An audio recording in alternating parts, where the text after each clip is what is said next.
शंकरपल्ली गांव में रामराजू और सोमराजू नाम के दो भाई रहा करते थे। उन्होंने अपने पिता की दी हुई संपत्ति को आपस में बराबर बांट लिया था। रामराजू ने सोच समझकर जमीन, घर आदि में निवेश कर बहुत पैसा कमाया। जल्दी वो एक करोड़पति बन गया और अब उसी गांव में उसने अपने लिए एक बड़ा सा बंगला बनवाया था, जहां वो अपनी पत्नी सीता और बेटी हासिनी के साथ रह रहा था। हासिनी को बड़ा घमंड था कि उनके पास बहुत सारा पैसा है। उधर सोमराजू को खेती से बहुत लगाव था और उसने अपने खेत नहीं बेचे। वो खेती करता रहा, लेकिन अंत में उसे बहुत नुकसान उठाना पड़ा और उस पर कर्ज का पहाड़ खड़ा हो गया। वो कर्ज के तनाव को सहन नहीं कर पाया और एक दिन उसने आत्महत्या कर ली।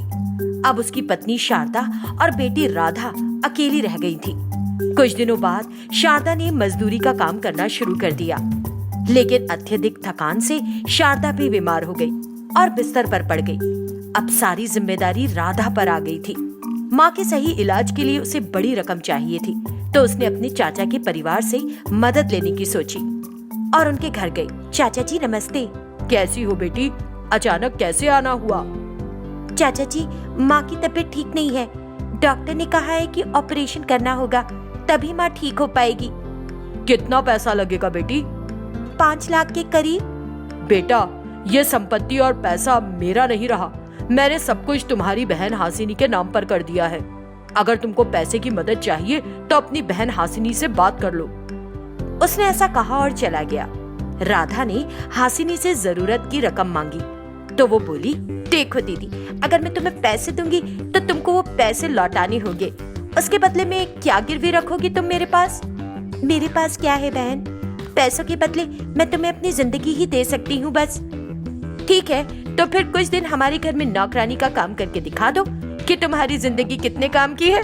फिर हमें भी अंदाजा हो जाएगा, फिर मैं दे दूंगी तुमको पैसे। ठीक है बहन। अब राधा उनके घर में नौकरानी का काम करने लगी थी। वो सभी काम करती, झाड़ू लगाना, रंगोली बनाना, घर की सफाई करना और बाकी सबके सारे जरूरी काम। और ऐसे ही दिन बीत रहे थे। कुछ दिनों बाद, बहन तुमने जो भी कहा मैंने किया। कम से कम अब तो मेरी माँ के लिए ऑपरेशन के पैसे दे दो। मैं पहले ही कह चुकी हूँ कि बार बार पैसे मत मांगा करो। वैसे भी अगर तुमको पैसों की इतनी जरूरत है तो इतने से काम से नहीं चलेगा, और भी बहुत सारे काम। कहो बहन, मैं कर लूंगी। मुझे पैसों की बहुत जरूरत है। एक मटके पर दूसरा मटका रखकर जाओ और इस तरह कुएं से पानी लाकर ड्रम में डालो। अगर एक भी मटका टूटा तो पैसे नहीं मिलेंगे। उसके पास और कोई चारा नहीं था, इसलिए वो घड़े लेकर अपनी माँ के पास आई और अपनी माँ से हासिनी की शर्त बताई। तू वहाँ नौकरानी का काम करने क्यों गई बेटी? मुझे नहीं पता कि मैं जिंदा रहूंगी भी या नहीं, लेकिन तूने खुद को वहाँ क्यों फंसा लिया? हासिनी को पहले से ही पैसे का बहुत घमंड है बेटा, वो तुझे नहीं बख्शेगी। मैंने डॉक्टर से बात कर ली है माँ। अगर तुम्हारा ऑपरेशन हो जाए तो तुम पहले की तरह एकदम सेहतमंद हो जाओगी। लेकिन हमें 5 लाख रुपए तुरंत कौन देता? इसलिए मैं चाचा जी से मिलने गई थी। अगर मैं कुछ और दिन के लिए वहाँ नौकरानी का काम कर लूँ तो बहन ने कहा है पैसे दे देगी। ठीक है बेटी, लेकिन अपना ध्यान रखना। राधा ने घड़े उठाए और पानी लाने के लिए 2 किलोमीटर दूर एक कुएं पर गई। उसने कुएं से पानी निकाला और एक घड़े को दूसरे पर रखकर बहुत सावधानी से लेकर घर पहुंची। लेकिन उसे आते देख हासिनी ने राधा के सामने कंचे फेंक दिए। राधा ने उस पर ध्यान नहीं दिया और कंचों पर कदम पड़ते ही वो बेचारी नीचे गिर पड़ी। दोनों घड़े चकनाचूर हो गए। उन्हें देखकर राधा डर गई और हासिनी उसके सामने यूं आई जैसे मानो उसे कुछ पता ही ना हो। अरे दीदी, तुम ऐसे कैसे गिर पड़ी? दोनों घड़े टूट गए। अब इन दोनों घड़ों का हिसाब करने के लिए उसे तुम्हारे खाते में लिखना पड़ेगा। खाता? कैसा खाता? अच्छा, तो तुमको खाते की डिटेल्स चाहिए? मुझे पैसों की जरूरत है बहन। अगर तुम जल्दी दे दो तो मैं भी जल्दी से माँ का ऑपरेशन करवा लूंगी।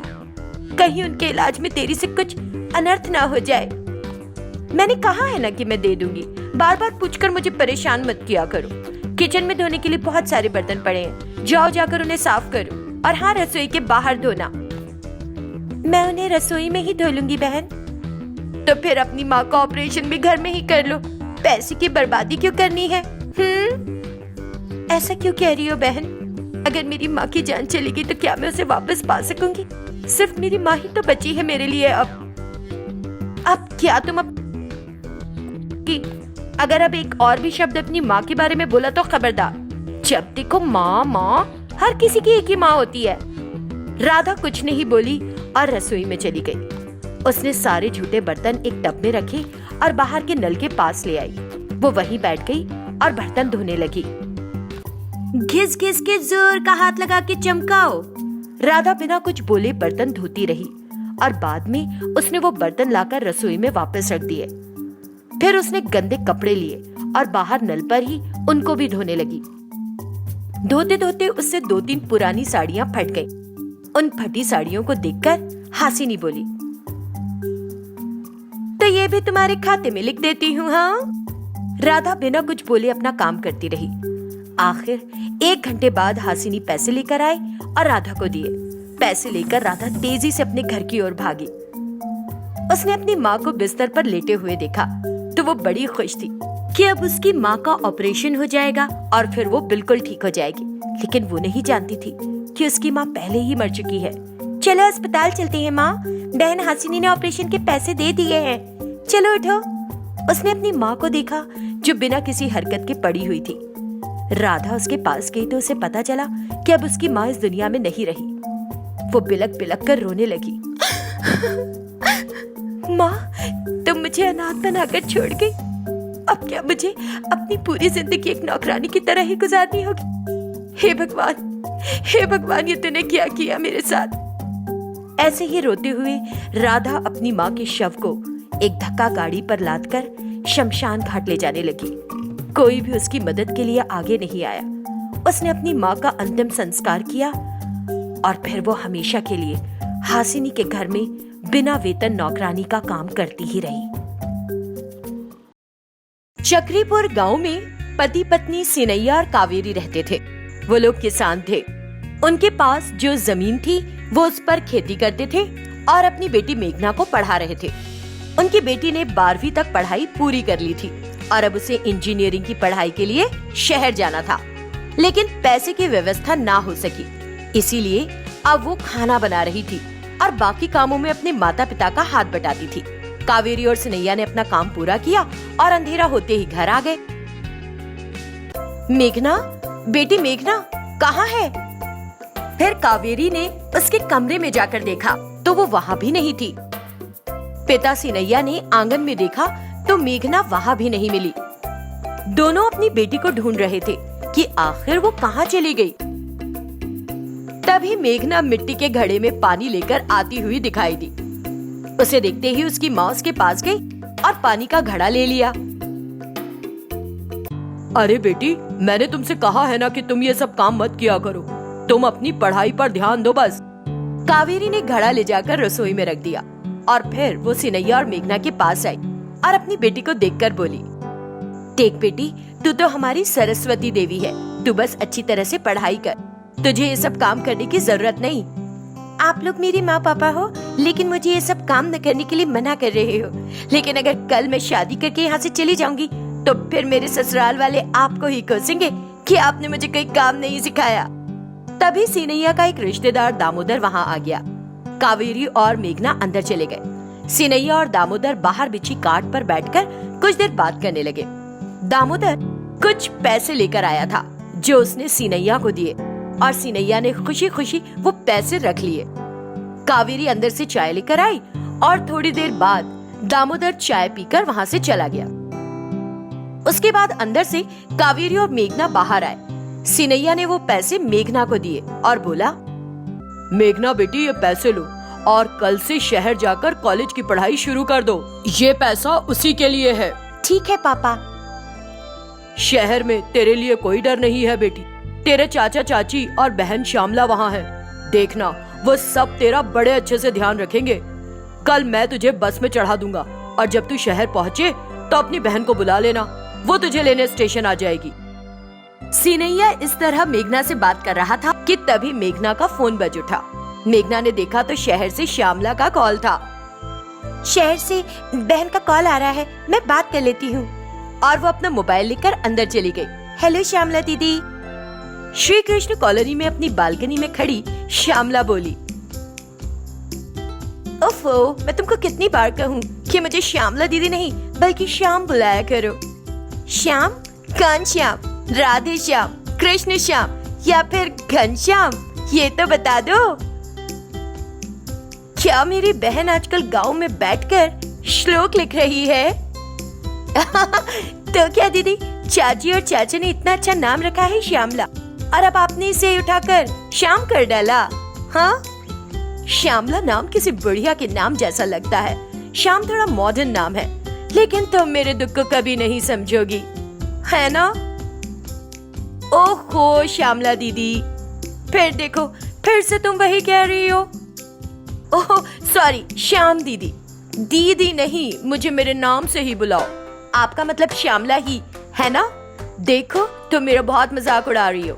देखना, मेरा भी टाइम आएगा और फिर मैं तुम्हारी खूब खिंचाई करूंगी।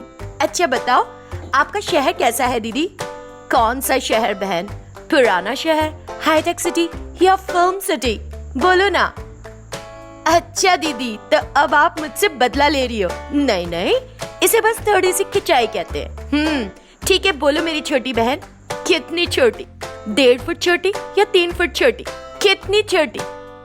आप मुझे ऐसे चिढ़ाओगी तो मैं शहर नहीं आऊंगी। कौन से शहर नहीं आओगी? मेहंदीपट्टनम, इब्राहिमपट्टनम? दीदी मैं फोन रख रही हूँ। कौन सा फोन? नोकिया, वीवो या ओप्पो? कौन सा फोन रख रही हो? दीदी इतना चिढ़ाना बिल्कुल अच्छा नहीं है। देखो मैं रोने वाली हूँ। चिढ़ाना? क्या चिढ़ाना? तुम तो चिढ़ती ही नहीं हो, बस चिढ़ाती हो। अब तो मेघना से भी शहर की बहन का उसे चिढ़ाना सहन नहीं हो रहा था और वो रोते हुए बोली, अच्छा पापा, अब मैं अच्छी तरह समझ गई कि आपको कैसा लग रहा था। देखा, तुम्हें नहीं पता कि जो मैं चिढ़ाने पर आ जाऊं तो तुम्हें तुम्हारी नानी याद दिला सकती हूँ। अब अगली बार अगर तुमने मुझे चिढ़ाने के बारे में सोचा भी तो सोच लो कि क्या होगा। तुम ऐसे ही प्लीज प्लीज करती रह जाओगी। ठीक है श्यामला दीदी। और मुस्कुराते हुए मेघना ने कॉल काट दिया और वापस अपने माता पिता के पास आ गई। लगता है श्यामला दीदी ने मेरे लिए शहर में रहने का सारा इंतजाम कर दिया। फिर उन तीनों ने रात का खाना खाया और सोने चले गए। अगले दिन मेघना शहर जाने वाली बस से शहर पहुंच गई। वहां उसने देखा कि श्यामला कार में उसका इंतजार कर रही थी। मेघना ने ध्यान दिया कि श्यामला एकदम आधुनिक कपड़े पहने हुए है। दोनों बहन एक दूसरे से मिली और फिर कार में बैठकर घर की ओर चल दी। 15 मिनट बाद ही उनकी कार श्री कृष्णा कॉलोनी में गोविंद हाउस के सामने रुकी। श्यामला और मेघना दोनों घर के अंदर गए। मेघना ने अपनी चाची मंजुला को देखा और नमस्ते चाची, आप कैसे हो? बस बेटी, हाथ पैर आंखें दिमाग सब ठीक तरह काम कर रहे हैं। क्या चाची, आप भी ना? चाची जी कहाँ हैं? और वो कैसे हैं? यही होंगे। वो न तो पहाड़ चढ़ने जाते हैं और न ही सीढ़ी, यहाँ तक कि कार और साइकिल पर भी चढ़ना नहीं पसंद करते। सुनकर मेघना का मुंह लटक गया। ये देखकर मंजुला और श्यामला दोनों हंस पड़ी। तभी गोविंद अपने कमरे से हॉल में आया। कैसी हो मेघना बेटी? मैं अच्छी हूँ चाचा जी, आप कैसे हैं? मैं खंबे जैसा हूँ और शायद खजूर के जैसा लंबा हूँ और मैं सीमेंट जैसा मजबूत भी हूँ बेटा। हाँ। फिर गोविंद हंसने लगा, लेकिन मेघना बिना कुछ बोले अपना बैग उठाकर घर से बाहर जाने लगी। उसे देखकर तीनों और भी ज्यादा हंसने लगे और तुरंत बताया कि वो उसे सिर्फ चिढ़ा रहे थे। और फिर मेघना भी थोड़ी मुस्कुरा दी और रुक गई। अगले दिन मेघना और श्यामला दोनों कॉलेज जाने के लिए कार से निकली। 10 मिनट बाद श्यामला ने बिरला मंदिर के सामने कार रोकी और नीचे उतर गई। क्या कॉलेज आ गया दीदी? नहीं, ये बिरला मंदिर है, चलो प्रार्थना करेंगे। दोनों ने प्रार्थना की और फिर श्यामला और मेघना वापस कार में बैठे और आगे बढ़ गए। फिर श्यामला ने एक दरगाह पर गाड़ी रोक दी। अब कॉलेज आ गया दीदी? नहीं नहीं, दरगाह आई है, चलो यहाँ भी प्रार्थना करेंगे। उन दोनों ने प्रार्थना की और गाड़ी में बैठकर वहाँ से चल दी। कुछ समय बाद कार एक चर्च के सामने जाकर रुकी। दोनों कार से नीचे उतरी और उन्होंने चर्च के सामने भी प्रार्थना की। क्या दीदी, कॉलेज की बजाय आप मुझे मंदिर, दरगाह और चर्च ही घुमाए जा रही हो?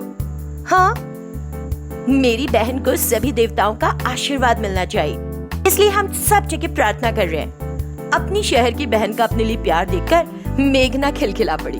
फिर वो खुशी खुशी कॉलेज गई और मन लगाकर पढ़ाई शुरू कर दी।